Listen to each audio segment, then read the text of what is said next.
band that he recruited from all over the place. Now, what I'm trying to find out is who asked him about the night he met guitarist Steve Vai. Well, the way I met Dave, I don't know. I don't think it's the proper place to... It was one of those nights they raided Minsky's at the fabulous 01 Bar and Grill, one of those famous Hollywood after-hours About 1 places. o'clock in the morning. I remember standing next to Mark Goodthing, as a matter of fact, with our arms, you know, like this, and he's going, I lose my job. I'm going to lose my job for this. You know, I thought, this is the perfect ending to your Southern California vacation. And on the other side was Steve going, ain't you Dave Roth? Oh, yeah, real cavalier, but you should have seen his face that night when the cops kicked the doors in on that club. I think I better quit this while I do still have my job. Mr. Discretion and crew slipped 3 places to 8 this week. Album, Eat 'em and Smile, recorded in Spanish for Spanish-speaking countries. Listen.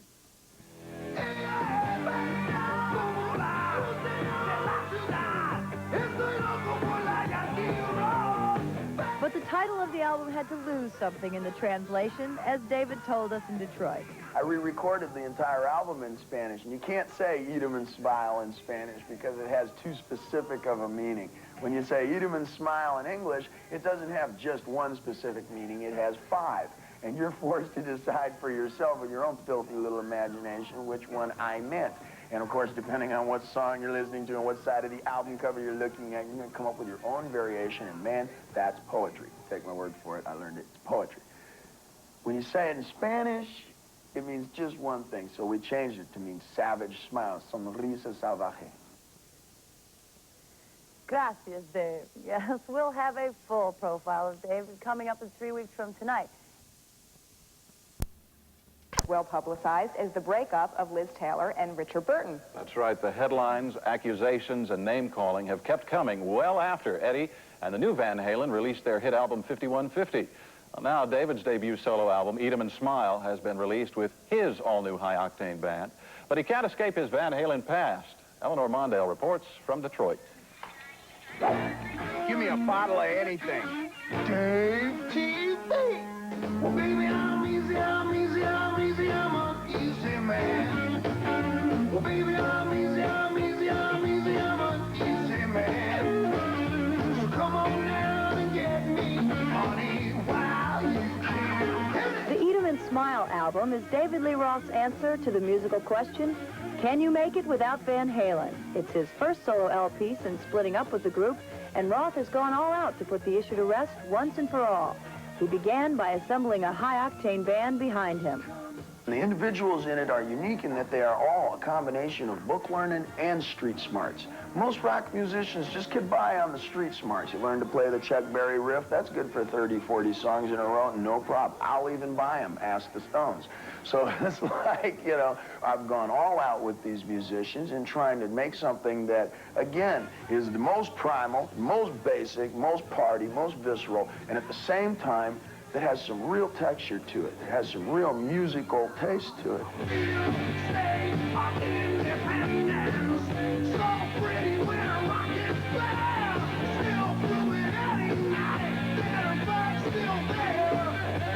Roth and Van Halen have become the Hatfields and McCoys of rock and roll. Their full-bore, mud-slinging feud has made this the nastiest breakup since Lennon and McCartney. What happened with Van Halen is they've taken it upon themselves, quite obviously and evidently, to do a hatchet job on me in every single interview that they do, and to do a hatchet job on me every time they step on stage. Every time they step on stage, they take the lowest, cheapest shots, you know, until it's reached proportions now where I see it as a little bit sick. Not sick like Alice Cooper, like you want to pay to go see it, but like a little bit retarded, you know?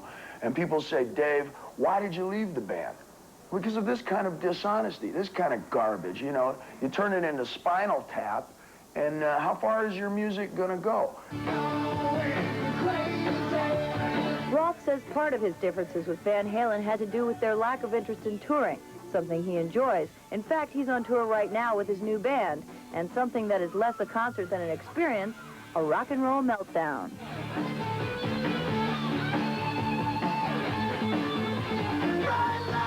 And part part of any Roth show is an outrageous collection of costumes. He brought full employment to the spandex industry. I have a clothing construction, as wardrobe construction we call it, wardrobe welding. It's got to be Dave-proof if it's going to go up on the deck, you know, if you're going to take it up to altitude and actually perform in it, that kind of thing. It has to be seriously wrenched together by somebody who knows what they're doing.